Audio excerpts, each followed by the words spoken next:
હવે આજનો જે વિડિયો છે તે તમને આમ નોંધ જે હવે પછી તમારા બધા જ ચેપ્ટરની અંદર આવવાની છે અને પછીનું પણ ચેપ્ટર નંબર 3 આમ નોંધ જે ખૂબ જ ઇમ્પોર્ટન્ટ મેં અગાઉના જે આપણે વિડિયો છે ત્યારે પણ હું અગાઉ પણ કહી ગઈ હતી કે આપણે આમ નોંધ ખૂબ જ ઇમ્પોર્ટન્ટ વસ્તુ છે તમારા 11મા ધોરણની અંદર એમાં 3 થી 4 ચેપ્ટર આમ નોંધ પર ડિપેન્ડન્ટ છે બરાબર ને તો હવે આપણે એ આમ નોંધની તરફ ખૂબ જ નજીક પહોંચી ગયા છે કહી તો ચાલે બરાબર આપણો આ છેલ્લું ટોપિક આવશે કે કઈ રીતે ઉદાહરણ જમા આપણે શીખવાનું છે અને ત્યાર પછી હવે નેક્સ્ટ આપણે જોવાના છે એટલે કે આના છેલ્લા આપણે હજી બીજા બે વિડિયો જોઈ લેશું ત્યાર પછી તો ડાયરેક્ટલી આપણે ચેપ્ટર નંબર 3 ચાલુ કરવાનું છે જે ડાયરેક્ટલી આમ નોંધ આવશે અને ડાયરેક્ટલી તમારે આમ નોંધ લખવાની રહેશે બરાબર જેમ કે હું તમને ડાયરેક્ટલી કહું છું કે રણછોડે 50,000ની મૂડીથી ધંધો શરૂ કર્યો તો જ્યારે પણ મૂડી લાગીને ધંધો શરૂ કરે ને એટલે એક જ આનંદ થાય રોકડ ખાતે ઉધાર તે મૂડી ખાતે જમા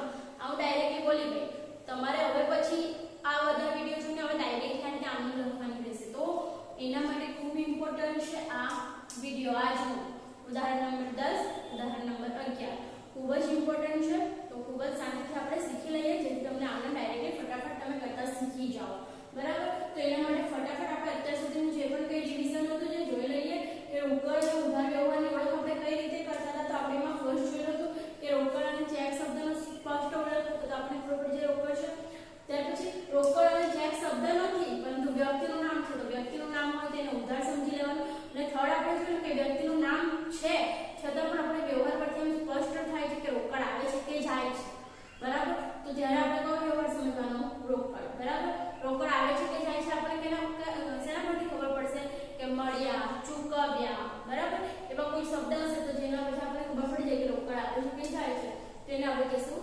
રોકડ વ્યવહાર ત્યાર પછી આપણે જો વ્યવહાર હંમેશા વ્યવહારના આપણે બે ખાતા જોયા હતા કે બે પ્રકારના વ્યવહાર જોયા હતા રોકડ બેંક ખાતું અને વ્યક્તિ ખાતું તો રોકડ બેંકની અંદર શું હતું કે કાં તો રોકડ આવે છે કાં રોકડ જાય છે બરાબર એટલે તે વ્યક્તિમાં કાં તો વ્યક્તિ લાભ લે છે અથવા તો લાભ આપે છે એટલે લેનાર અને આપનાર ત્યાર પછી આપણે ખાતાના પ્રકાર તો ખાતાના પ્રકારમાં આપણે જોઈએ તો વ્યક્તિ ખાતું માલ મિલકત ખાતું અને ઉપજ ખર્ચ ખાતું બરાબર ને વ્યક્તિ માલ મિલકત અને ઉપજ ખર્ચ તો વ્યક્તિમાં પણ આપણે જોઈ ગયા હતા વ્યક્તિમાં કોનો સમાવેશ થાય તો જીવંત વ્યક્તિ કાયદેસરની કૃત્રિમ વ્યક્તિ એટલે આપણે જોઈ ગયા હતા સંસ્થા હોય હોસ્પિટલ હોય સ્કૂલ શાળા કોલેજ બધુંની અંદર સમાવેશ આવી જાય પછી મૂડી ઉપર દેવાદાર અને લેણદાર એનો સમાવેશ વ્યક્તિમાં થાય બરાબર ત્યાર પછી માલ મિલકતમાં શું જોઈ ગયા તો ખરીદી વેચાણ પર જમીન મકાન યંત્રો એટલે કે દ્રશ્ય મિલકતો અદ્રશ્ય મિલકતો રોકાણો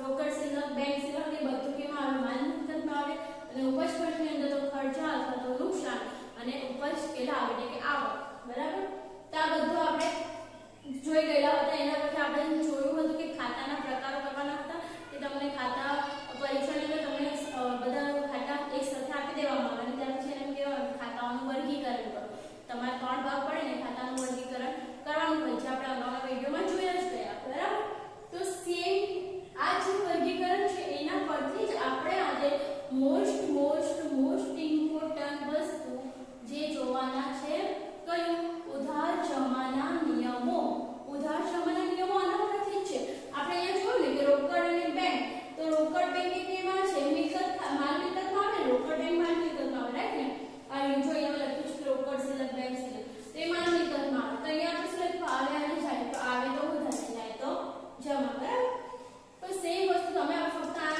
નિયમો વડે થયા છે તો આપણે જોઈ લઈએ તો વ્યક્તિ ખાતાનો નિયમ શું તો વ્યક્તિ શું હોય કાં તો લાભ લે અથવા તો લાભ આપે બરાબર મને કાં તો રોકડા મળશે એટલે હું લાભ લેનાર કેવો કાં તો હું રોકડા ચૂકવીશ એટલે હું લાભ આપનાર કેવો બરાબર ને એટલે કે વ્યક્તિ ખાતામાં શું આવે લાભ લેનાર ખાતે ઉધાર જે લાભ લે છે તેના ખાતે ઉધાર લાભ આપે છે તો આપનાર ખાતે જમા ખૂબ જ સિમ્પલ વ્યક્તિમાં શું આવે લાભ લેનાર ખાતે ઉધાર આપનાર ખાતે જમા એ જ રીતે માલ કે મિલકત એટલે કે માલ આવે અથવા તો જાય મિલકત એટલે કે સમજો ફર્નિચર યંત્ર આ તો આપણે કાં તો જશે બરાબર એટલે તમારે શું યાદ રાખવાનું આવે તો ઉધાર જાય તો જમા આપણી પાસે આવશે તો ઉધાર આપણે પાસેથી જશે તો જમા જો અહીંયા પણ સેમ હતું કે વ્યક્તિમાં શું હતું લાભ લેનાર એટલે મેં કીધું કે મને પૈસા મળે એટલે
तो जमा, અને ઉપજ ખર્ચનો નિયમ શું આવે તો ખર્ચ કે નુકસાન ઉધાર, ઉપજ કે લાભ જમા.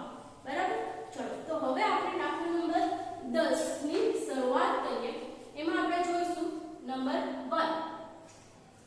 રણછોડે 50,000 ની મૂડીથી ધંધો શરૂ કર્યો. હવે સૌપ્રથમ તો આપણે શું કરવાનું છે તો અહીંયા ખાતાઓ તમને પૂછ કે આટલા બધા ખાતાઓ કઈ રીતે યાદ રાખવું કઈ જરૂર નથી. ફક્ત શું છે જો આપણે બધામાં ઉધાર જમા કર્યું ને તો બધામાં ઉધાર તો આવવાનું છે એટલે ઉધાર અસર લખી દીધી, જમા અસર લખી દીધી. ત્યાર પછી વ્યક્તિ, તો વ્યક્તિમાં પહેલું શું છે લેનાર, આ લેનાર ઉધાર છે ને હવે ત્રણે ત્રણ બાજુને જો ઉધાર પહેલા લખી દીધા છે. ઉધાર અસરમાં ત્રણે ત્રણ લખું તો જો લેનાર ખાતે ઉધાર લખી દીધું, આવે તો ઉધાર અને ખર્ચ કે નુકસાન હોય ત્યારે. ઓકે ચલો એ જ રીતે પછી શું છે જમાનું લખી દીધું. જમા અસરની અંદર તો લાભ આપનાર ખાતે જમા, આપનાર વ્યક્તિ, પછી જાય તો જમા જાય અને ઉપજ કે લાભ, ઉપજ કે લાભ હોય ત્યારે. ઓકે તો આ રીતે તમે ખાના યાદ રાખીશું આપણે. હવે આપણે શરૂઆત કરીએ. Roman number 1. રણછોડે 50,000 ની મૂડીથી ધંધો શરૂ કર્યો. રણછોડે 50,000 ની મૂડીથી ધંધો શરૂ કર્યો એટલે કે રણછોડ ધંધાની અંદર 50,000 લાવે છે. 50,000 આવ્યા. 50,000 શું છે રોકડ, રોકડ કહેવાય ને તો રોકડ આવી. રોકડ આવે તો ઉધાર. રોકડ કેમાં સમાવેશ થાય તો રોકડનો સમાવેશ કેમાં થાય માલ મિલકતમાં. અત્યારે આપણે જોઈ ગયા રોકડ સિલક કેમાં આવે માલ મિલકત. રોકડ આવે છે અત્યારે ફિલહાલ રણછોડ ધંધામાં રોકડ લાવ્યો એટલે ધંધામાં આપણે તો ધંધાના વ્યવહારો લખીએ છીએ. બરાબર. તો ધંધાનો વ્યવહાર એટલે ધંધામાં શું થાય છે તે આપણે જોવાનું છે. તો ધંધાની અંદર ફિલહાલ શું આવી રોકડ આવી, આવે તો ઉધાર. બરાબર. એટલે આવે તો ઉધાર ખાનાની અંદર આપણે લખીશું. પહેલો તો માલ મિલકતમાં આવ્યો, આવે તો ઉધાર. બરાબર. તો શું આવ્યું રોકડ. તો અહીંયા આપણે શું લખીશું રોકડ ખાતે ઉધાર. બરાબર. કોણ લાવે છે રણછોડ એટલે રણછોડ મૂડી લાવે છે તો મૂડીનો સમાવેશ આપણે કેમાં જોયું તો વ્યક્તિમાં. બરાબર. મૂડી આવી વ્યક્તિમાં આવ્યું તો વ્યક્તિ. હવે રણછોડે કોણ છે લાભ આપનાર છે. રણછોડે પૈસા આપ્યા એટલે રણછોડ લાભ આપનાર તો આપનાર ખાતે જમા એટલે વ્યક્તિ ખાતામાં લખીશું જમા. જોઈ લઈએ પહેલા તો જમા એટલે જમા અસરમાં હવે રણછોડ કોણ છે વ્યક્તિ છે, મૂડી પણ કોણ છે વ્યક્તિ છે. તો અહીંયા આપણે લખી દઈશું શું લખીશું મૂડી ખાતે જમા. ખ્યાલ આવ્યો. તો આપણે આનું થઈ ગઈ રોકડ ખાતે ઉધાર તે મૂડી ખાતે જમા. બરાબર. ચલો એ જ રીતે આપણે નંબર 2 જોઈએ. 20,000 બેંક ઓફ બરોડામાં ભર્યા. 20,000 બેંક ઓફ બરોડામાં ભર્યા તો શું થશે બેંક ઓફ બરોડામાં પૈસા ભર્યા એટલે આપણી પાસેથી શું જવાનું રોકડ એટલે ધંધા પાસેથી રોકડ ગઈ. રોકડ જાય તો જમા. રોકડ કેમાં આવે માલ મિલકતમાં, જાય તો જમા. એક આપણે ખબર પડી ગઈ તો ઉધાર આવે આપણે જોવાનું છે. એક જમા અસર આવે અને એક ઉધાર અસર આવે. બરાબર. તો જોઈ લઈએ. તો બેંક ઓફ બરોડામાં ભરી એટલે કોની પાસે ગયા લાભ લેનાર કોણ છે બેંક ઓફ બરોડા. હવે બેંક ઓફ બરોડા એ કોણ છે કાયદેસરની કૃત્રિમ વ્યક્તિ કહેવાય એટલે કેમાં આવે વ્યક્તિ ખાતામાં. તો એ કોણ છે બેંક ઓફ બરોડા લાભ લેનાર છે તો લાભ લેનાર ખાતે ઉધાર. તો અહીંયા આપણે જોઈ લઈએ લેનાર વ્યક્તિમાં કોણ આવશે બેંક ઓફ બરોડા આવશે ને એટલે અહીંયા શું લખીએ બેંક ઓફ બરોડા ખાતે ઉધાર. ભર્યા એટલે આપણી પાસેથી શું ગઈ રોકડ ગઈ. રોકડ કેમાં આવે માલ મિલકતમાં, જાય તો જમા. તો માલ મિલકત ખાતું જોઈએ જાય તો જમા. શું ગઈ રોકડ તો રોકડ ખાતે જમા. ઓકે ચલો આગળ નંબર 3. 2,000 નો માલ રોકડેથી ખરીદ્યો. અહીંયા તો રોકડ શબ્દ છે એટલે સ્પષ્ટ થઈ ગયું કે આપણી પાસે આ વ્યવહાર કયો છે રોકડ. ઓકે 2,000 નો રોકડેથી ખરીદ્યો. મેં 2,000 નો માલ રોકડેથી ખરીદ્યો.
છે માલ કેમાં આવે માલ મિલકતમાં જાય તો જમા તો જોઈ લઈએ જમામાં જોઈ લઈએ માલ મિલકતના ખાતામાં શું લખીશું વેચાણ ખાતે જમા ઓકે ચલો નંબર 5 1000 નો માલ રોકડેથી ખરીદ્યો હવે ફરીથી રોકડ શબ્દ આવ્યો આગળનો સેમ વ્યવહાર રોકડેથી ખરીદ્યો રોકડેથી માલ ખરીદ્યો માલ આવે છે રોકડ જાય છે માલ ખરીદ્યો માલ આવે છે આવે તો ઉધાર બરાબર માલ આવે છે એટલે માલ મિલકત ખાતાની અંદર આપણે લખીશું શું લખીશું ખરીદ ખાતું માલ ખરીદ્યો એટલે ખરીદ ખાતે ઉધાર રોકડેથી ખરીદ્યો રોકડેથી મેં રોકડેથી માલ ખરીદ્યો મારી પાસેથી રોકડ જાય છે રોકડ કેમાં આવે માલ મિલકતમાં જાય તો જમા એટલે રોકડ ખાતા માલ મિલકતની અંદર લખીશું રોકડ ખાતે જમા બરાબર ચલો નંબર 6 2000 નો માલ મીરા પાસેથી ખરીદ્યો મીરા ફરીથી વ્યક્તિનું નામ આવ્યું કયો વ્યવહાર આવશે ઉધાર 2000 નો માલ મીરા પાસેથી ખરીદ્યો એટલે કે મેં 2000 નો માલ મીરા પાસેથી ખરીદ્યો માલ ખરીદ્યો એટલે મારી પાસે માલ આવ્યો આવે તો ઉધાર માલ કેમાં આવે માલ મિલકતમાં તો માલ મિલકતમાં આવે એટલે પહેલા માલ મિલકત ખાતું જોવાનું માલ આવે છે એટલે શું લખીશું ખરીદ ખાતે ઉધાર કોની પાસેથી ખરીદ્યો તો મીરા પાસેથી એટલે કે મીરા કોણ છે લાભ આપનાર મીરાએ મને આપ્યો ને મારે એટલે મીરા આપનાર કહેવાય તો મીરા કોણ છે વ્યક્તિ તો વ્યક્તિ ખાતાની અંદર આપનારમાં લખી દેવાનું મીરા ખાતે જમા ઓકે જો આ ઉધારમાં બધું ઉધાર જ હોય ખ્યાલ આવ્યો જમા એટલે બધું જમા જ હોય એટલે એક ખાસ ધ્યાન રાખજો કે તમે ઉધારનું ઉધારમાં લખો છો જમાનું જમામાં લખો છો ભૂલચૂક ગમે તેમ લખાઈ ન જાય આગળ નંબર 7 1000 નું ફર્નિચર ખરીદ્યું મોસ્ટ ઇમ્પોર્ટન્ટ વસ્તુ હવે આપણે શું ખરીદીએ છીએ ફર્નિચર અહીંયા આપણે શું ખરીદેલો માલ ખરીદીએ ને તો ખરીદ ખાતું આવે માલ વેચીએ તો વેચાણ ખાતું આવશે બરાબર પણ જ્યારે કોઈ પણ મિલકતની ખરીદી કે વેચાણ થાય ત્યારે મિલકતનું નામ જ આવે આગળના વિડિયોમાં પણ તમને કહી ગયા ત્યારે ફરી રિપીટ કરું છું જ્યારે પણ માલ ખરીદીએ કે માલ વેચીએ ત્યારે ખરીદ ખાતું અથવા તો વેચાણ ખાતું અસર પામે પરંતુ જ્યારે પણ કોઈ મિલકતની ખરીદી કે વેચાણ કરવામાં આવે છે તો જે તે મિલકતનું ખાતું અસર પામશે જેમ કે મેં માલ ખરીદ્યો તો આપણે લખીશું ખરીદ ખાતે ઉધાર માલ વેચ્યો તો વેચાણ ખાતે જમા આ રીતે આપણે અત્યાર સુધી જોઈ ગયા બધા જ વ્યવહારમાં હવે તમે આવશે કે ફર્નિચર ખરીદ્યું તો ફર્નિચર ખાતે ઉધાર થશે બરાબર નહીં કે ખરીદ ખાતું ઉધાર થાય બરાબર ને તો સિમ્પલ વસ્તુ છે કે જ્યારે પણ ફરી એકવાર રિપીટ કરું છું જ્યારે પણ માલ ખરીદીએ તો ખરીદ ખાતે ઉધાર માલ વેચીએ તો વેચાણ ખાતે જમા ફર્નિચર ખરીદીએ ફર્નિચર ખાતે ઉધાર ફર્નિચર વેચીએ ફર્નિચર ખાતે જમા બરાબર યંત્ર ખરીદ્યું યંત્ર ખાતે ઉધાર યંત્ર વેચ્યું યંત્ર ખાતે જમા ઓકે તો આટલું સિમ્પલ થઈ જવું જોઈએ કે જ્યારે પણ ખરીદી વેચાણ માલની ખરીદી વેચાણ થાય તો ખરીદ વેચાણ લખીશું પણ તો જ્યારે મિલકતનું ખરીદ વેચાણ કરીશું ત્યારે જે તે મિલકતનું નામ આવશે ઓકે તો અગાઉ આપણે પરિસ્થિતિ જોઈ લઈએ 1000 નું ફર્નિચર ખરીદ્યું મેં અત્યારે 1000 નું ફર્નિચર ખરીદ્યું મારી પાસે શું આવ્યું ફર્નિચર આવ્યું ફર્નિચર શું છે તો મિલકત કહેવાય માલ મિલકતમાં આપણે ફર્નિચર એટલે આપણે ખબર પડે કે મારે એન્ટ્રી અહીંયા આપવાની છે આ ખાનાની અંદર હવે શું આવ્યું આપણી પાસે ફર્નિચર તો આવે તો ઉધાર છે ને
મજૂરી ખાતે ઉધાર ચૂકવી ચૂકવે એટલે શેમાં ચૂકવે છે રોકડ ચૂકવે એટલે મતલબ છે રોકડ જવાની તે રોકડ ખાતે જમા તો રોકડ કેમાં આવે માલ મિલકતમાં આવશે એટલે માલ મિલકતમાં જાય રોકડ જાય તો જમા એટલે રોકડ ખાતે જમા ઓકે ચલો નંબર 11 15,000 નું યંત્ર રમેશ બ્રધર્સ પાસેથી ખરીદ્યું ફરીથી આપણે શું છે કે યંત્ર પણ છે ખરીદ્યું શબ્દ પણ છે તો શું ખરીદ્યું છે યંત્ર એટલે પહેલું આપણા મગજમાં આવી જવું જોઈએ કે યંત્ર ખરીદ્યું છે તો યંત્ર આવે છે એટલે યંત્ર ખાતે ઉધાર થશે ત્યાર પછી બીજું વસ્તુ છે કે રમેશ બ્રધર્સ એટલે વ્યક્તિ આવી તો વ્યક્તિ રમેશ બ્રધર્સ